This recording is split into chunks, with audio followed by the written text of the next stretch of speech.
సభకు నమస్కారం. మా గురువు గారు పూజ్యులు పెద్దల గౌరవనీయులు వీరగంధం వెంకట సుబ్బారావు గారి పాదపద్మములను నమస్కరించుకుంటూ, మా తల్లిదండ్రుల పాదపద్మములను నమస్కరించుకుంటూ, నా పేరు పెద్ది వీర రాఘవరావు, మాది అద్దంకి. ఇక్కడ కథ చెప్పడానికి నేను వచ్చాము. తర్వాత మాకు సహకారమైనటువంటి వాద్య కళాకారులు పూజ్యులు పెద్దలు గౌరవనీయులు మా హార్మోని ఆచార్య గారు, అలాగే డబలకు విద్వాను చెన్నయ్య గారు సహకరిస్తున్నారు. మీరందరూ విని మంచి మనసుతో మమ్మల్ని మంచిగా ఆశీర్వదిస్తారని ఆశిస్తూ కోరుకుంటున్నాను. శుక్లాంబరధరం విష్ణు శశివర్ణం చతుర్భుజం ప్రసన్నవదనం ఛాయే సర్వవిఘ్నోపశాంతయే అగజా ఆనన పద్మార్కం గజాననమహర్నిశం అనేకదంతం భక్తానం ఏకదంతముపాస్మహే ఏకదంతముపాస్మహే. గురు బ్రహ్మ గురు విష్ణు గురుదేవో మహేశ్వరః గురు సాక్షాత్ పరబ్రహ్మ తస్మై శ్రీ గురవే నమః.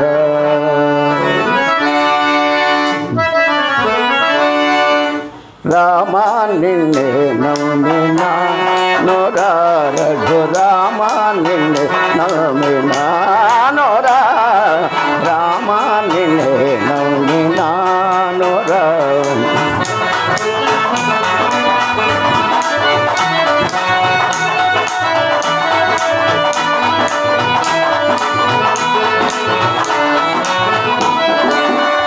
నిమము తోడని భజన చేయుచునుంటి నిమము తోడని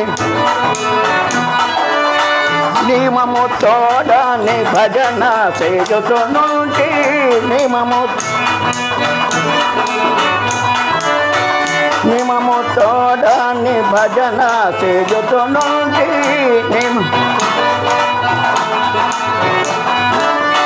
ప్రేమ వీరగణంలో ప్రభవే నిరా సీతారా నిండే నమ్మినానురా.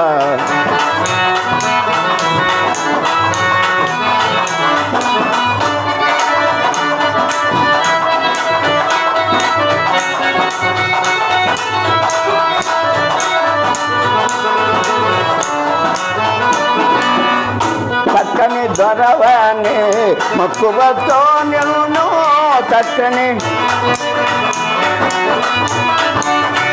చక్కని దొరవని మక్కువతో నిన్ను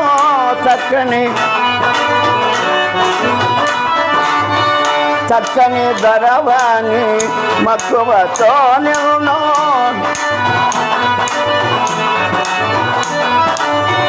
చక్కని దొరవని మక్కువతో నిన్ను చక్కని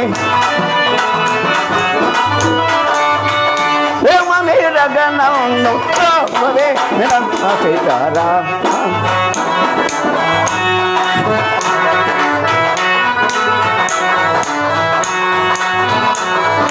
చిక్కులు పెట్టదలేరా నా ప్రక్కన నిలువగరారా.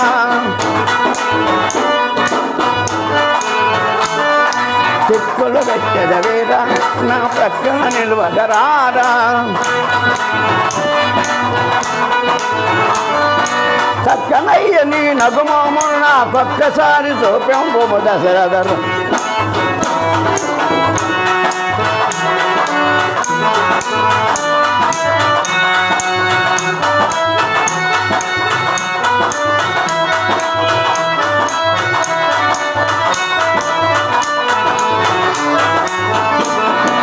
రామ రామ రామ రామ రామ రామ రామ రామ రామ రామ రామ రామ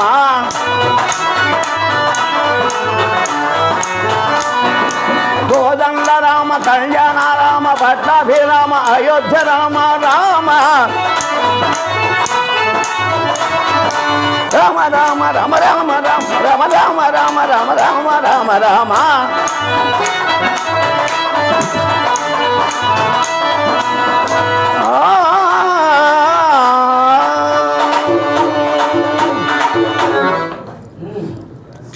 ఏదిరా మురళీ రవళి రాఘవ జన నందాది బావళి ఏదిరా మురళీ రవళి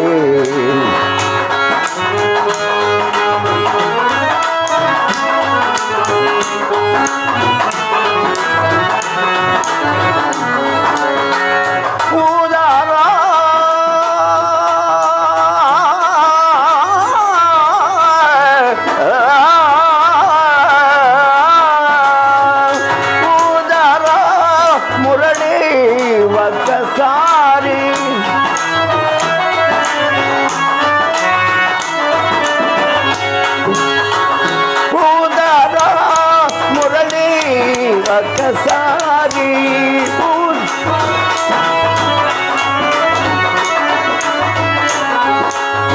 నాదా బ్రహ్మాను సారేశ్వరి ఏదిరా మురళీ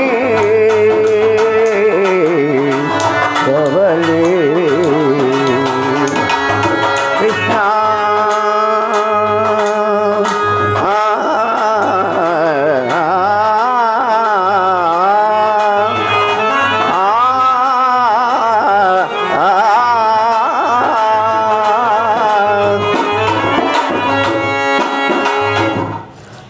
ఐశ్వర్యవంతున్న పాండవులు ఆస్తిపాస్తులు కోల్పోయి అరణ్యవాసం ముగించుకొని అజ్ఞాతవాసము చేయవలసి వచ్చినది. ధర్మరాజు తమ్ములను పిలిచి, నాయనలారా, అరణ్యవాసం ఎలాగో గడిచింది, అతి కష్టతరమైన అజ్ఞాతవాసం చేయవలసి ఉన్నది. కానీ ఎలా చేద్దాం? నాకు ఒక ఉపాయం తోస్తున్నది. విరాట్ రాజు మంచివాడు, బుద్ధిమంతుడు. అతని ఆస్థానంలో అజ్ఞాతవాసం నిస్సందేశముగా గడిపవచ్చు. మీ ఉద్దేశాలు చెప్పమన్నాడు ధర్మరాజు. అన్నయ్య, మా ఉద్దేశాలు చెప్పమంటున్నాం. ఏనాడైనా మీ మాటకు మేము మాట్లాడుతామా? కష్టంలో కానీ సుఖంలో కానీ మీ మాటకు ఎన్నడైనా అయితే నేను విరాట్ రాజు కొలువులో పురాణ ఇతిహాసములు చెప్పుతూ రాజుగారిని మెప్పించుతూ రహస్యంగా ఉండగలరు. కానీ ఈ భీమసేనుడు ఉన్నాడే, ఇతడు ఎక్కడుంటాడు, ఎలా దాగి ఉంటాడు? మేరు పర్వతాన్ని దాచడమే అవుతుంది భీముని విషయం. అన్నయ్య, ఎంత మాట అన్నారు! ఒక రకంగా చెప్పాలంటే మీకన్నా నేను శాంతంగా ఉండగలను. అసలు శాంతం అంటేనే తెలియదు దీనికి. తమ్ముడు, మరి నీవెట్లా ఈ సంవత్సరం గడపగలుగుతావో చెప్పన్నాడు. నాకు వంటలు బాగా తెలుసు, అందుకని వంటశాలలో ప్రవేశించి వాళ్ళకి వంట చేసి పెడుతూ నా అజ్ఞాతవాసం వేషం బాగానే ఉంది. మరి అర్జున, నీవిట్టి ఈ సంవత్సరం గడపగలవాడు? అన్నయ్య, నేను దేవలోకం వెళ్ళినప్పుడు ఊర్వశి నన్ను చూసి కామించి నా కామము తీర్చమన్నది. అమ్మా, మీరు దేవేంద్రుని దగ్గర ఉంటున్నారు, నాకు తల్లితో సమానం, నన్ను కోరడం భావ్యం కాదని ఎంత చెప్పినా వెనుక ఆమె నాకు ఒక శాపం పెట్టింది. ఆ శాపం అజ్ఞాతవాసంలో ఉపయోగిస్తుంది. అమ్మ చూడు, కలదొక శాపము ఊర్వశికి కాక గడించితే తాననే బృహన్నలను భక్షణాదుని ఎంతి పురించలంగు కన్నీళ్లకు గురుండనై భరతనాట్యము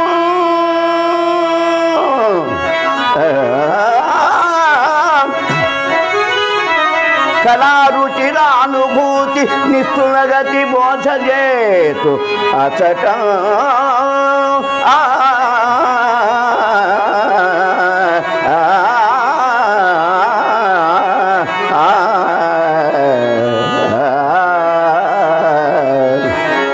అన్నయ్య, ఆమె వల్ల నాకు ఒక శాపం ఉన్నది. ఆ శాపం ఈ అజ్ఞాతవాసంలో ఉపయోగిస్తుంది. నేను అలాగే సరే, నకులా, నీవెట్లు ఈ సంవత్సరం గడపాలో అన్నాడు. చూడు అన్నయ్య, నాకు అశ్వశిక్షణ బాగా తెలుసు. ఏ అస్త్రం ఎంత దూరం పరిగెడుతుందో కూడా చెప్పగలను. కనుక నేను అశ్వపాలకుల అధికారిగా ఉంటాను. సహదేవుని నాకు గోరక్షణ తెలుసు, నేను గోపాలకుల అధికారిగా ఉంటాను. మనము మగవారం ఎలాగ ఉంటాం? ద్రౌపది, నీ విషయం ఏంటి? నువ్వు ఎలా ఉంటావు? నాథ, నేను సైరంధ్రిగా ఉండి రాణి వద్ద దాసిగా ఉంటాను. పాపం ధర్మరాజు కిన్నుడైపోయాడంట. చక్రవర్తి భార్య దాసిగా ఉంటామా? నాథ, నన్ను గురించి మీరు ఆలోచించవసరం లేదు. తక్కిన విషయములు ఆలోచించమన్నది ద్రౌపది. ఇక ముఖ్యమైన విషయము గదా గాంధీవము. అవి ఎక్కడున్ననో పాండవులు అక్కడ ఉన్నారని తేలిగ్గా తెలుసుకోగలరు. అందువలన పాండవులు బాగా ఆలోచించి మత్స్యనగర ఊరి వెలుపల శ్మశానంలో ఒక సెమీవృక్షమైన ఆయుధాలు చేర్చి ఎవరికైనా సరే భూత పేద పిశాచాల్లాగా కనపడేట్టు శపించాడు. ఇక ముందుగా ధర్మరాజు విరాట్ రాజు కొలువులోకి వస్తున్నాడండి. ఎలా వస్తున్నాడు? కాషాయ బట్టలు వేసుకున్నాడు. అలా ఎప్పుడైతే కాషాయ బట్టలు వేసుకుని సభలో ప్రవేశించాడో రాజుగారు ఎదురు వెళ్ళి నమస్కరించి ఉచితాసనమైన కూర్చొని పెట్టారు. మహాత్మా, ఉడకరారు మహాత్ములు, మీరు ఎందుకు వచ్చారో సెలవు. అయ్యా, నేను ఇక్కడ మీ వద్ద సేవ చేయాలని వచ్చాను. నా వద్ద సేవ చేస్తారా మీరా? అయినా సహజంగా అడుగుతాం, మీ పేరేమిటయ్యా? ధర్మరాజు ఇక్కడ సందిగ్ధంలో పడ్డాడు. ధర్మరాజు నిజం చెప్పకూడదు, అబద్ధం చెప్పకూడదు. మీ పేరేమిటి అన్నాడు. కంకుభట్టు అన్నాడు. కంకుభట్టు అంటే ఒక రకంగా కంకుడు అంటే యధర్మరాజు, యమధర్మరాజు వరాన పుట్టినవాడిని ధర్మరాజుని అని చెప్పకనే అబద్ధం చెప్పలేదు, నిజం చెప్పలేదు.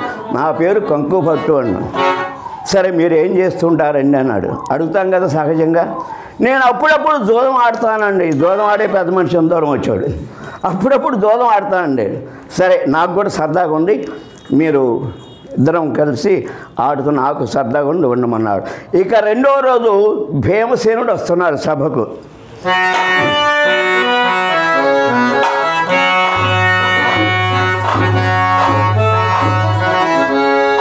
విరాట్ భూపతి, నమస్కారం. ఏమయ్యా, ఉద్యోగానికి వచ్చిన వాడు వినయంగా, అయ్యా నాకు ఉద్యోగం ఇప్పించండి అని. అలా కాదు విరాట్ భూపతి, నమస్కారం. ఆ భీముని చూసేటప్పటికి పాపం విరాట్ రాజు మర్చిపోయిందట. ముందు ఆ గరిటె దించవై నీకు తర్వాత చెప్తా అన్నాడు. అవి ఏం చేస్తుంటావు నాయన? నేను వంట చేస్తానండి అన్నాడు. అప్పటి వరకు ఆ సభలోని వారందరూ ఈయన ఆకారం చూసి భయపడిన వారల్లా ఇది వంట చేస్తాడంటరా. వంటలు వాడిని చూసి మనం భయపడటమా? మహారాజు, ఇంకొక విషయం తెలుసు నాకు. ఏం తెలుసు నాయన?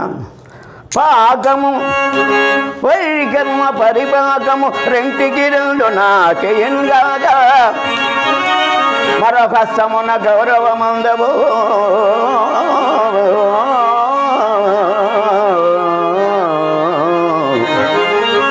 ధర్మరాజు నాటాక నెరింగిన భీముడు ఇతడా అతడాయని శంకజేయు మా పోకడు లొక్కటేయగు భూవర నన్ను మారుతి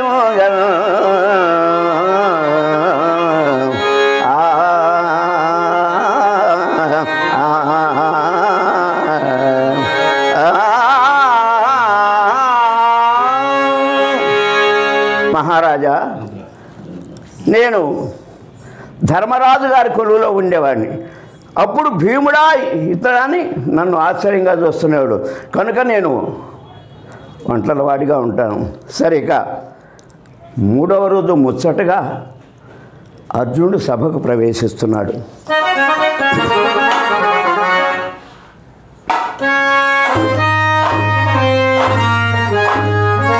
నమస్కారం అండి. రాజుగారికి మర్చిపోయిందండి. ఎందుకంటే నమస్కారం అమ్మానాలు, నమస్కారం అయ్యానాలు ఇక్కడ తెల్ల. ఎందుకంటే కింద చూద్దామా పంచకట్టు, పైన చూద్దామా జాకెట్టు, ఆ పైన చూద్దామా కొప్పు నిండా పూలు. ఈయనకు మర్చిపోయి రాజుగారు తక్కువ అండి, నమస్కారం అమ్మాయి అన్నాడు, రెండు కలిపి. ఎందుకు వచ్చారు మీరు? అయ్యా నేను భరతనాట్యం నేర్పుతాను. భేష్, నీ వల్ల ఏ ఇబ్బంది లేదు, చక్కగా పనికొస్తావు, భరతనాట్యం నేర్పుతాను. సరే, ఏది ఈ నీ ఒక్క కమ్మని మంచి పాట ఒకటి పాడు, విందామని. ఆనంద రస సుందరి బ్రహ్మానంద రస సుందరి, ఆనంద రస సుందరి,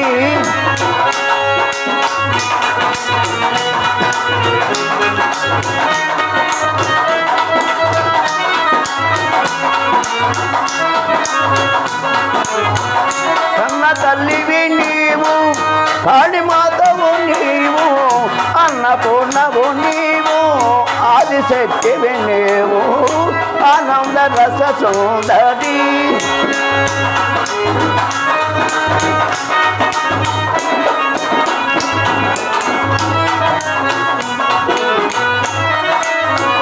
పూల తిన్నెలలోన పాలు పసగిన దాన, పేదనైతేనేమి ఏదో నీ కృప చాలు.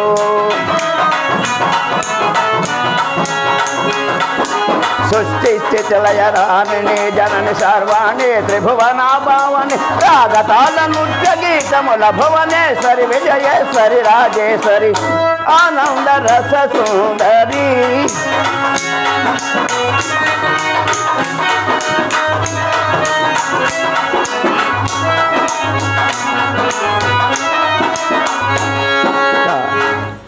శభాష్, బాగుంది అని ఆయనకి ఉద్యోగం ఇచ్చేశారు. ఆ మరుసటి రోజు నకులుడు వచ్చేసాడు, విషయం చెప్పాడు, చేరాడు. ఇక సహదేవుడు చేరాడు. ఇక అందరూ చేరారు, ఎవరి పనుల్లో వాళ్ళు చూసుకున్నారు. ఇంకా దుర్యోధనుడు సభ తీర్చాడు. ఆ సభా మధ్యమున ఎవరెవరున్నారంటే, పంతమున పరశురామునిపై యుద్ధమనర్చి తన శరపండిత ప్రభావముచే ప్రతిభా సంపూర్ణైన తాతగారు భీష్మాచార్యుడు, కిన్నెర కింపురుష గరుడ గంధర్వ యక్షుడే గాక 33 కోట్ల కొమ్మిడిగా ఎదిరించి వచ్చిన పోరి నిల్వరించగల ద్రోణాచార్యుడు,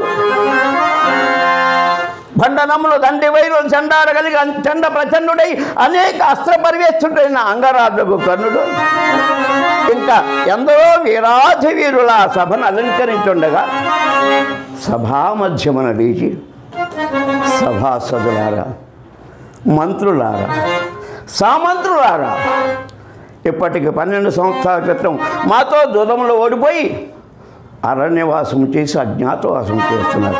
పాండవుల తారా చెప్పండి, ఎవరైనా మీకు తెలుసా, మీకు తెలుసా అని దినాది దినంగా అడుగుతున్నాడట. అందరూ మౌనంగా ఉండిపోయారు. ఇక ఒక్కసారి వీళ్ళు ఆ భగవంతుడిని ప్రార్థించుకుంటున్నారు.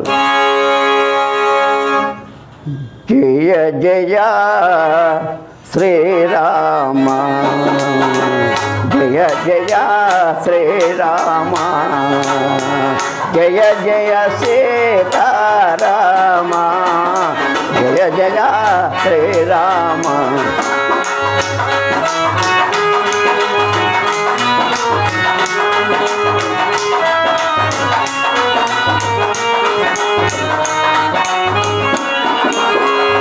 భద్రాచలములో వెలసేవయ్యా, భక్తులను నీవు కాపాడవయ్యా.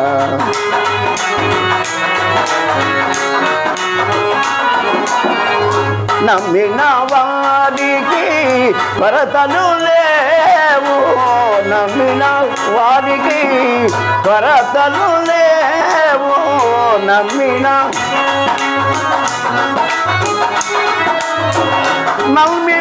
వారికి కొరతలు లేవు.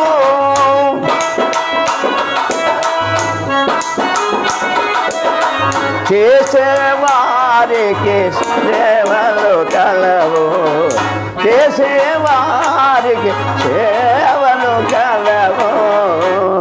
జయ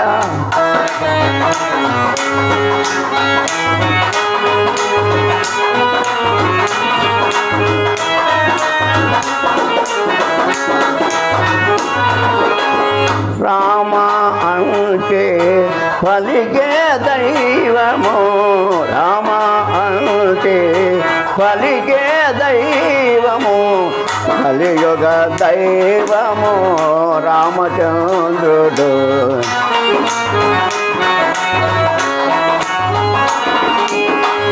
రాముని పలుకులు అమృతవాకులు, రాముని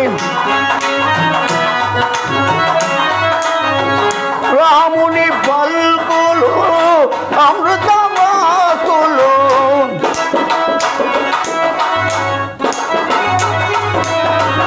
రాముని మహిమలు తెలియగతరమా. జయ జయ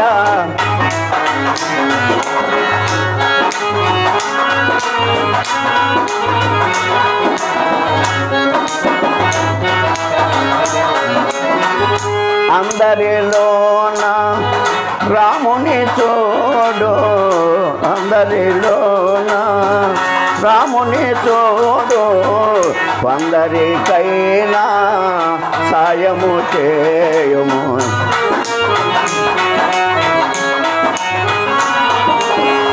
రామనామమే మధురం మధురం,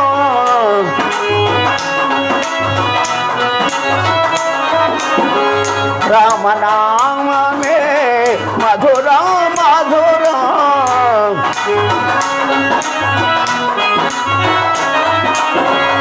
రామ మార్గమే మోక్ష సాధనం, రామ మార్గమే మోక్ష సాధనం.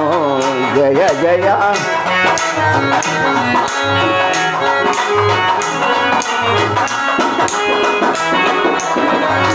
ఆపదలోన ఉన్నవారిని, ఆపదలోన ఉన్నవారిని అభయమిచ్చి కాపాడుతాడు.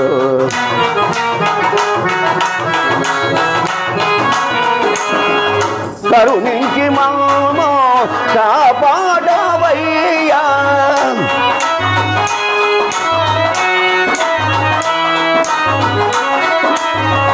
కరుణించి మమ్ము కాపాడవయ్యా, కరుణించి నిన్ను మరుమయ్యా కోదండ రామయ్య.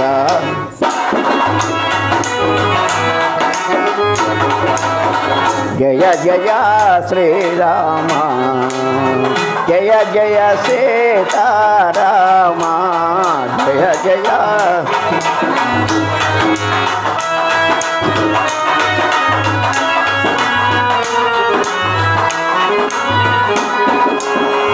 ఇక అమ్మవారు మాసిన చీర కట్టుకొని దాసీ వేషముతో బయలుదేరి ఆ కాత్యాయని ప్రార్థిస్తుంది. అప్పుడు రాణిగారు అక్కడికి గుడిలోకి వచ్చి అక్కడ కూర్చున్నారు. జననీ శివకామిని జయ సుఖకారిణి విజయ రూపిణి, జననీ శివకామిని.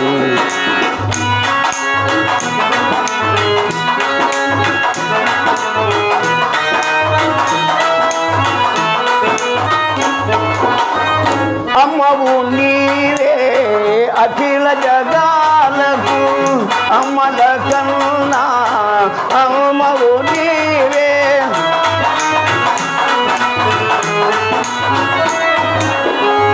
అమ్మవు నీవే అఖిల జగాలకు, అమ్మల కన్నా అమ్మవు నీ శరణములే నల్మిటి నమాని,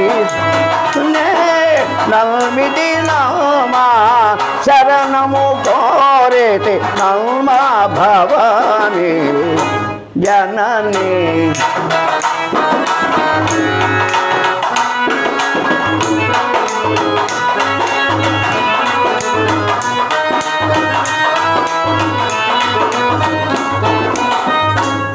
దరిలో నా తొలగు భయాలు నీ దయలో నా కలుగు జయాలు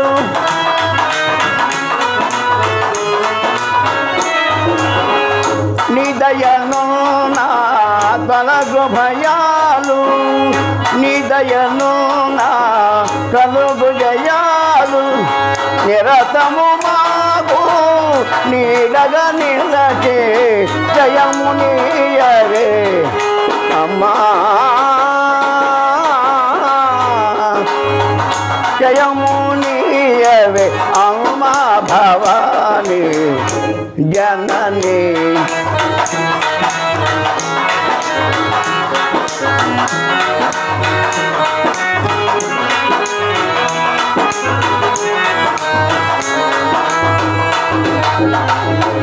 అమ్మా ఎవరవమ్మా నీవు ఇంత చక్కగా కాచాన్ని ప్రార్థిస్తున్నావు ఏ దేవకాంతవో కదమ్మా అమ్మా నీకు నమస్కారం అమ్మా నేను దేవకాంతను కానమ్మా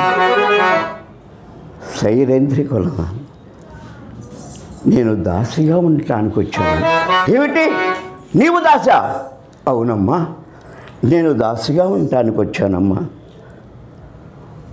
రాణిగారు అలా చూసింది అమ్మా నిన్ను దాసిగా ఉంచుకోవటం ఎలా ఉంటుందో తెలుసా ఎందుకమ్మా ఎలా ఉంటుందమ్మా ఎలా ఉంటుందా రొమ్ముల మీద కుంపటి పెట్టుకున్నట్లుగా అలా కాకపోతే కొరవతో తలగోకు ఉన్నట్లుగా ఎందుకమ్మా నేను అంత గజాడిదన్నా నన్ను చూస్తే అలా అనిపిస్తుందా అది కాదమ్మా చెప్తావేను పూర్వం శ్రీరామచంద్రుని చూసి మునులు కౌగలించుకోబోయారు ఆనాడు మగవాడిని చూసి మగవాడికి ప్రేమ కలిగింది ఈనాడు నిన్ను చూస్తుంటే నాకు ప్రేమ కలుగుతుంది నా మగడు నిన్ను చూసి అమ్మా అమ్మా అమ్మా ఎంత మాట అన్నావమ్మా ఎంత మాట అన్నావమ్మా నేను అలాంటి దానను కానమ్మా నేను అలాంటి దానను కానమ్మా చూడమ్మా మనిషికి వస్తువు పోతుండేవి రెండు కరిమిలేరు వస్తే పోనివి రెండు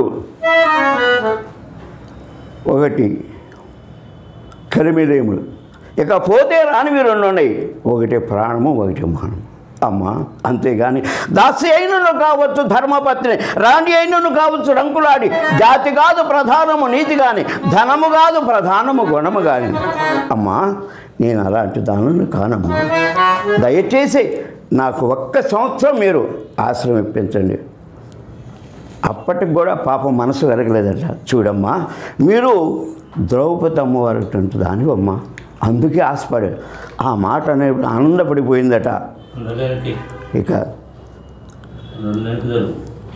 అందరూ ఆనందపడి సరే అందరూ ఎవరి పనులు చేసుకుంటున్నారు ఇక దుర్యోధనుడు ఆలోచిస్తున్నాడు యోగులను పంపించడానికి ఇదే విధంగా అమ్మవారికి సేవ చేస్తుంది అప్పుడే కీచకుడు అడుగుపెట్టాడు ఈమె పాట పాడుతుంది పాట ఆగిపోయింది ఓ ఎవరే సుందరి ఇంతవరకు చూడలేదు రంభ తిలోత్తమ వాడు ఈమె కాలిగోటికి దళం చాలరు సుందరి ఎవరు నీవు ఈ దుర్మార్గుని బారి నుండి తప్పించుకున్నట్టు తెలియక ఒక్కసారి అన్నయ్య అన్నది అన్నయ్య అన్నయ్య అన్నది మనకు అలవాట్లేదు నేను చెప్పేది విను నీకు ఈ దాసి పని ఎందుకు నా మాట విను నిన్ను పట్టబడానిగా చేస్తాను అన్నయ్య అలాంటి మాటలు మాట్లాడవు అన్నయ్య నేను ఒక దాసిదాన్ని అన్నయ్య నీకెంతమంది దాసీలు ఉన్నారే వారిలో వారు ఎవరైనా చూసుకో దాసిదాన్ని నన్ను ఇలా ఎందుకు అన్నయ్య బాధ పెడుతున్నారు చూడు నా అవతారం చూడు తల విరియబోసి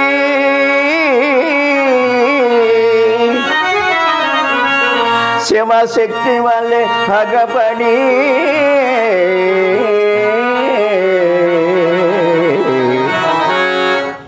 నన్ను క్రమిను చోట తగునే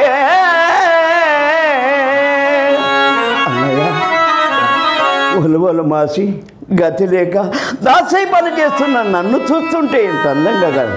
నీకు ఎంతోమంది ఉన్నారు కదన్నయ్య, నన్ను భావ్యం కాదన్నయ్య. నా మాట విని నన్ను మన్నించి సోదరిగా భావించి ఆదరించి వెళ్ళిపో అన్నయ్య. కోసి వేరిదానా, నీవెన్ని చెప్పినా తిట్టినా కొట్టిన నిన్ను మాత్రం నేను వదిలిపోతాను నేను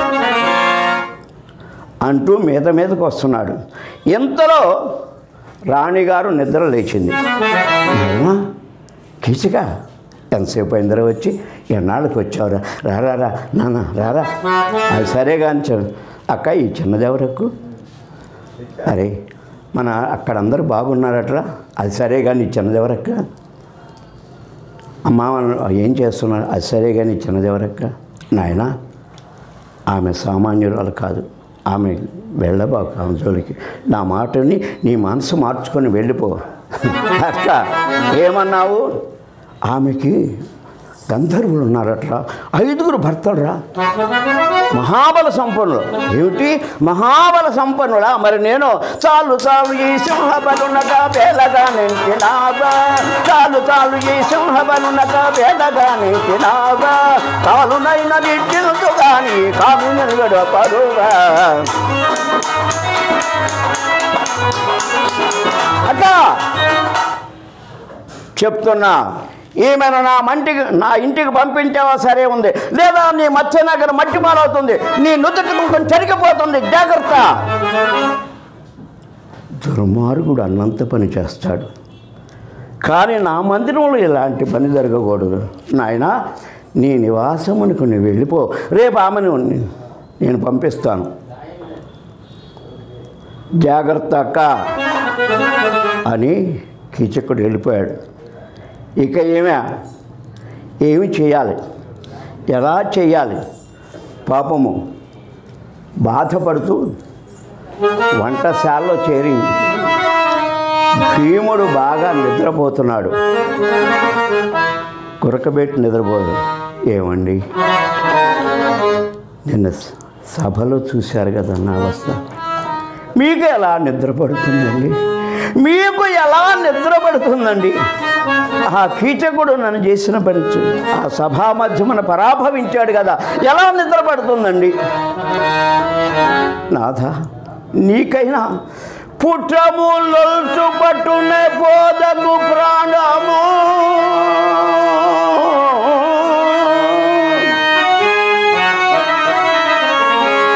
మరి అంత పోవక ఈ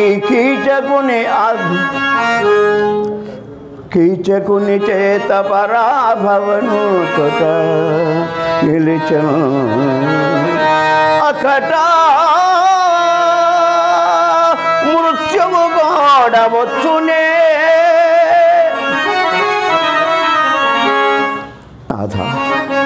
ఆనాడు నిండు సభలో దుశ్శాసనుడు చీరల వల్చి ఇచ్చినప్పుడు ఈ ప్రాణం పోయి ఉండాల్సింది. అలా ఎందుకు పోద్దండి? సైంధవుడు పరాభవించినప్పుడైనా ఈ ప్రాణం పోయి ఉండాల్సింది. అలా ఎందుకు పోద్ది?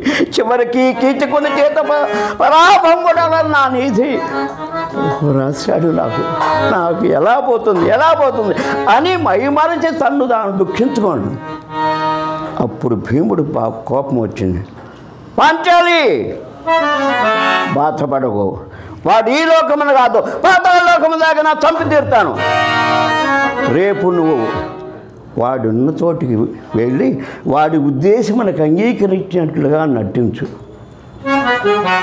చూడండి ఆ మహాతల్లి అంటుంది, పాపం కదండి అలా చేస్తే. చూడండి ఇంత కష్టంలో కూడా ధర్మాన్ని విడవటంలా అలా చేస్తే పాపం కదండి. చూడు నేను భర్త ఆజ్ఞ నీకు పరిపాలించడం ధర్మం కనుక పాపంగానే పుణ్యంగానే నేను చెప్తున్నాను, నువ్వు వెళ్ళి ఆ పని చేయి. ఆ తర్వాత నేను సరే భర్త ఆజ్ఞ తీసుకుంది. ఇక్కడ ఎవరికీ నిద్ర పట్టడంలా.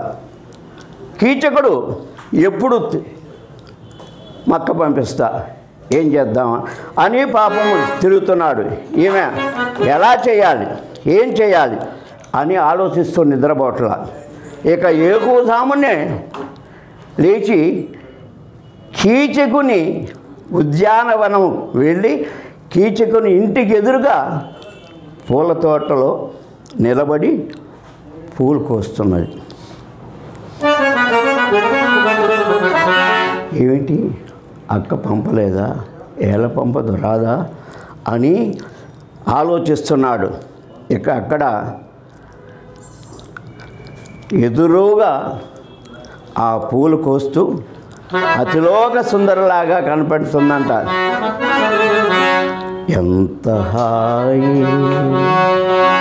ఎంత హాయి రే, ఎంత హాయి అంటుండగానే బయటకు వచ్చాడు.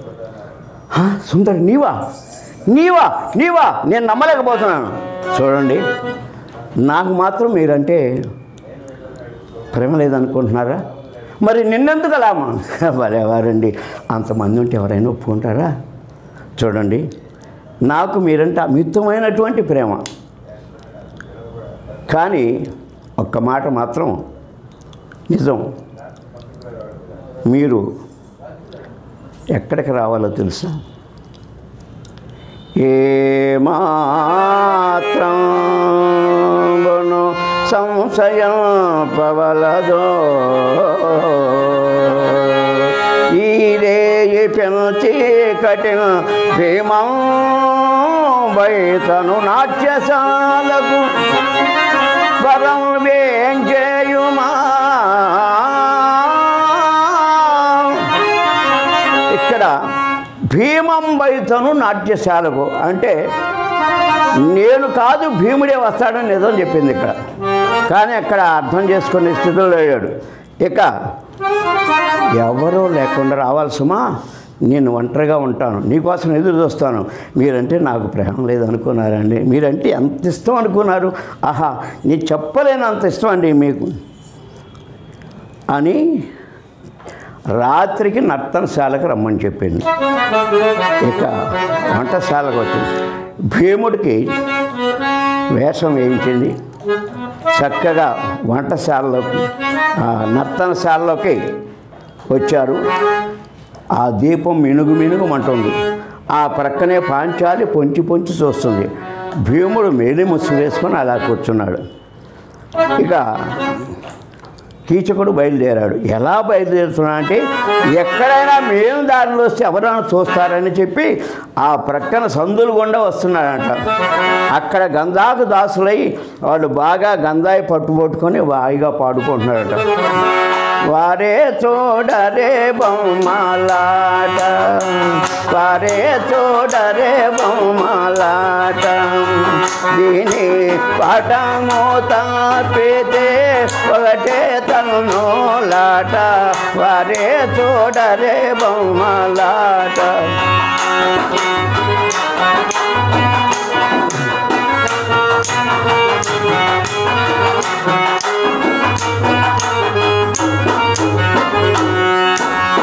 కన్నే వల పొల మూట, కన్నే వల పొల మూట, వరే చూడరే బొమ్మలాట, దీని పాఠము తప్పితే ఒకటే తనులాట, వరే చూడరే బొమ్మలాట అని వాళ్ళు పాడుకుంటున్నారు. కానీ కన్నె వల పొల మూటగా అయితే వీళ్ళకేం తెలుసు అని ప్రయాణమై ఇచ్చాడు. ఇక నర్తనశాలలో అడుగుపెట్టాడు. ఆ ప్రక్కనే పాంచాలి పొంచి పొంచి చూస్తున్నది. భీముడు మీద ముసుగు వేసుకొని ఇక్కడ అడుగు పెట్టాడు. ఓ నేను రావేమో అనుకున్నా, నాకంటే ముందే వచ్చావు, చాలా సుందరి. ఏది ఒక్కసారి నీ చిలక పలుకు వినిపించవా, నా కామజ్వరం కాస్త చల్లబడుతుంది. ఏది సుందరి, ఒక్కసారి ఏది ఇటు చూడు. మరీ అంత తొందరపడబాకండి, నాకు కూడా తొందరగానే ఉంది. చూడండి ఒక్కసారి చూడండి అబ్బా, నా కామజ్వరం కాస్త చల్లబడుతుంది, నేను ఆగలేను. సుందరి పడయనే రవునంగా అంటిన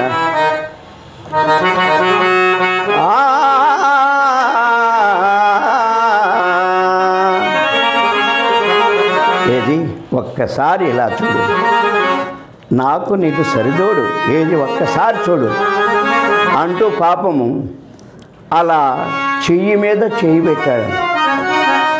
అది మామూలు చెయ్యగాలేదు, తాటి బొత్తలాగా ఉందంట. ఇదేమిటి సుందరి, నీ చెయ్యి ఎలా అయిపోయింది చూడు, అబ్బా పాపం పని చేసి చేసి చేసి ఇలా అయిపోయినట్టుదేమో అని ఒక్కసారిగా సుందరి ఆగలేనని మదన నారీవదన మీద చేయి పెట్టాడు. అది మెత్తగా లేదు, పదును గల సూదులాగా గుర్చుకుంటుందట. అబ్బా ఇదేమిటి, నేను తాకినంత మాత్రం అరస పొలకించిందేమోలే అని అప్పుడు మూతి మీద చేయి పెట్టాడు. అప్పుడు అర్థమైంది, అరంగులో మేకులు గుచ్చుకున్నట్టు గుర్తుకుంటున్నాయంట. ఒరే ఎవడరా నువ్వు, నన్ను వంచడానికి వచ్చావు, నిన్ను ఇప్పుడే అంశదానికి పంపిస్తా కాచుకో అని ఇక ఇద్దరు తలపడ్డారు. తన్ను వరులు తూతురేమో నటన్న భయము సింహబలునకు, అజ్ఞాతము జడు నటన్న భయము వడమునిగింది, సప్పుడించుకే మునుసేయకే ప్రకరించుకొనిరి.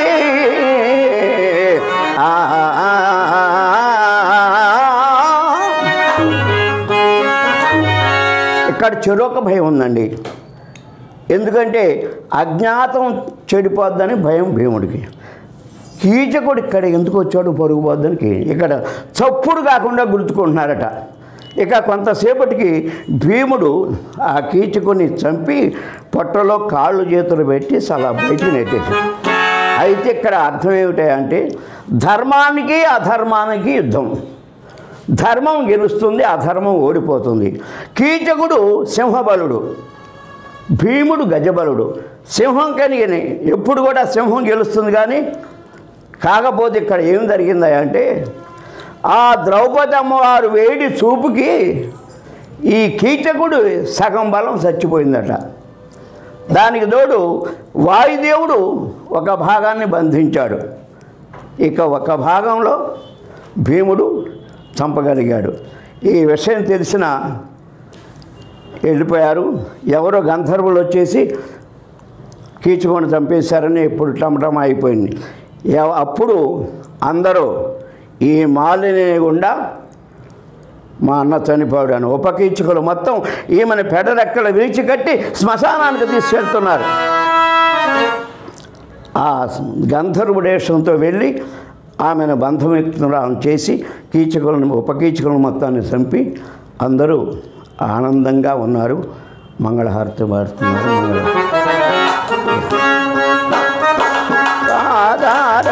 ఎండములకు నీ నామారూపములకు నిత్య జయ మంగళం రాజీవ నయన త్యాగరాజావే నూతమైన నీ నామారూపములకు నిత్య జయ మంగళం.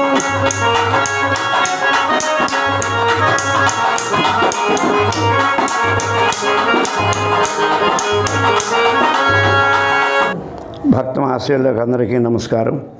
ఈరోజు భారతమునందరి ఒక ఘట్టం విరాటపురం లేకపోతే నర్తనశాల అనే కథను యథాతథంగా మనవి చేశాను. ఇప్పటివరకు మాకు సహకారం అందించినటువంటి మా హార్మోనిస్ట్ గారు ఆచార్య గారు ఆంజనేయులు గారికి, అలాగే తపలిస్ట్ గారు చెన్నయ్య గారికి, మా మీడియా వారికి, అందరికీ ప్రజలకి, యూట్యూబ్ ఛానల్స్ వారికి అందరికీ మరీ నమస్కారాలు తెలుసుకుంటా. ఇట్లు మీ రాఘవరావు సెలవు తీసుకోండి.